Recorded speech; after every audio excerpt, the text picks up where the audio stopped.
Late for the end zone. Kelsey wide open. Touchdown. I knew that was the game winner. Knocked down many times, but I still get up. Put me in the game, play good under pressure. Butker's going to try to win it with a 58-yard field goal. It's good! Money! Pat does it better than anybody in the league. Is when adversity hits, his level of play goes up. We rally and follow the leader. Good now? Man, isn't Travis Kelce speaking the truth, as Patrick Mahomes is the only quarterback in the Super Bowl era to post a winning record in games his team falls behind by double digits. That according to Elias. You see Mahomes here ranking ahead of other known comeback specialists. Tim Tebow, that's right, seriously. Okay. Tom Brady, of course, every notable record involves Tom Brady. And the original GOAT, Joe Montana, who himself performed well in those situations. But Key, there's more to the Chiefs than just comebacks. They're so explosive on offense. Do you have some concern for the Saints this week? I do have concerns for them because when you look at Patrick Mahomes, you mentioned explosive. They are explosive. And I think when you talk about a guy that continues to do the things that he does at the quarterback spot, it's not all Patrick Mahomes. I give a lot of credit to Eric Bieniemy and a lot of credit as well to Andy Reid. They're kind of the silent secret guys on the sideline for him. Every single quarterback that Andy Reid touches has this composure, this calm about him, coming from behind. But as a whole, when you look at the matchup in general, you got to be concerned if you're the New Orleans Saints. You're going out there possibly with Taysom Hill, maybe Jameis Winston gets some reps. This is one of the reasons I believe that they've taken and grabbed Drew Brees off of the IR after those ribs, just in case they want to put him out there for some reason throughout the course of the week. He looks good. Because they're going to score points. The Chiefs are going to score. And based on what I saw from Taysom Hill against the Philadelphia Eagles, he wasn't bad, Dan, right? Yeah. He wasn't great. But he was just kind of in the middle. In the middle is not going to beat the Chiefs at all. Yeah, I don't really care who plays quarterback for the Saints. I just know this Chiefs defense, to beat them, they are going to bring their zero blitz package whenever they want. 5 times this game. To beat the Chiefs, whoever plays quarterback has to hurt it. You either protect or attack zero pressure. All-out blitz is coming on 3rd down, and you got to have a guy going vertical. You get press across the board, man-to-man, one-on-one. You got to beat the free rusher. Someone is going to come free, whoever's playing quarterback. That's great. Now, when you get that win, Key, you notice that's a wide-open receiver in the NFL. Jeez. You got to hit him. You got to gut them. You got to take their, so you can't underthrow. That can't happen on 3rd down because those tips will equal interceptions. They'll also play man-to-man coverage, but also play double robber. Those drop-down safeties. It's 3rd and 5. They know shallow crosses are coming, something the Saints do.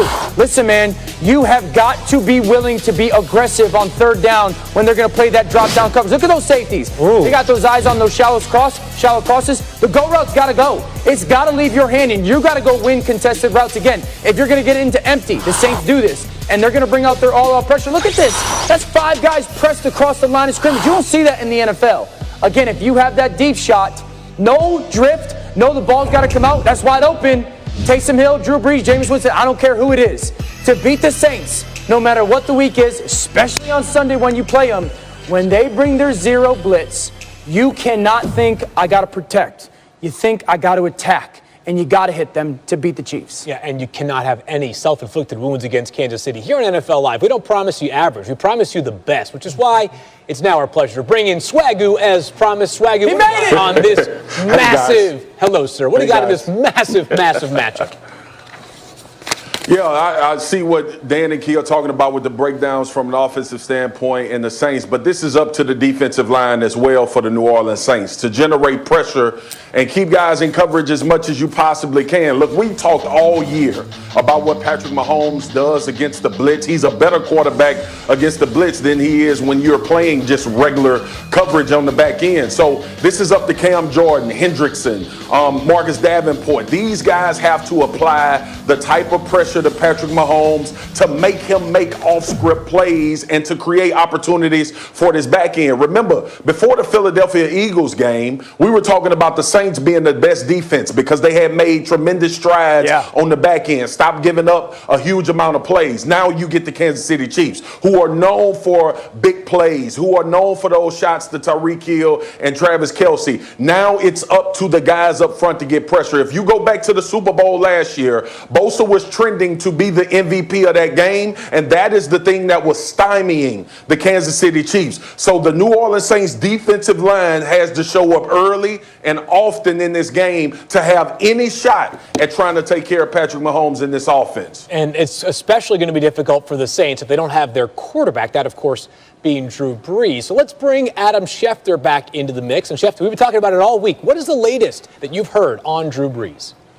Well, Phil, the Saints have designated him to return off injury reserve. He's back on the practice field throwing, so that's an encouraging sign. Now we'll see if the Saints are confident in the range of motion that he's demonstrating, in the recovery that he's experiencing, and they'll make a determination as the game draws closer about whether they believe Brees is healthy enough to get back out there. If he can't go, Taysom Hill would be the starter, but activating him off IR was the first step to getting him back, and the big question now is, when will they officially get him back? Is it this week, next week, or the week after? Well, some uncertainty, I should say, for New Orleans. No such uncertainty for the Kansas City Chiefs, who, of course, have Patrick Mahomes. And with the win over the Saints, Mahomes would become the 5th quarterback to go 8-0 on the road in a single season, joining Tony Romo, Tom Brady, Kurt Warner, and Joe Montana.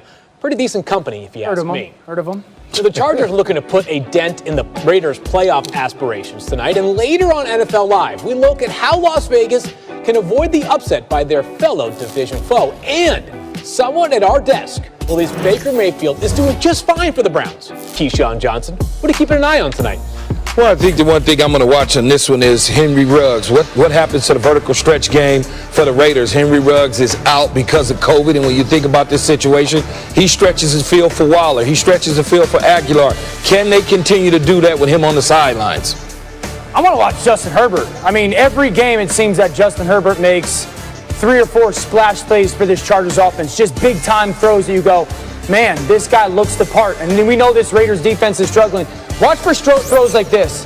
I mean, this is perfect body position to drive this football to the sideline. You want to talk about a firm touch throw, kind of oxymoron, in front of that safety, but over the trailing underneath defender, it's perfect. I mean, just watch the drop. The body alignment is outstanding. He will have 3 or 4 throws tonight that you look at and go, man, that is special. There's only a few guys in the league that can make those throws. Meanwhile, Dan, the Raiders are going to be without 4 defensive starters tonight, including former first-round draft pick Clelin Ferrell, and, of course, Jonathan Abraham. And they're going to be without 4 of these guys tonight. On the defensive side, not the way the Raiders want to make their debut for new defensive coordinator Rod Marinelli. On the flip side, the Chargers also will be without some offensive firepower, as Mike Williams is not expected to play at wide receiver due to a back injury. Keenan Allen has a hamstring injury that the Chargers don't sound optimistic he's going to play. They'll test him pregame. If he does play, sounds like it'll be limited snaps only, maybe third downs. But Austin Eckler, listed as questionable, he will be out there, Field. Major fantasy football implications. What I'm thinking about, that Keenan Allen injury news, Chef.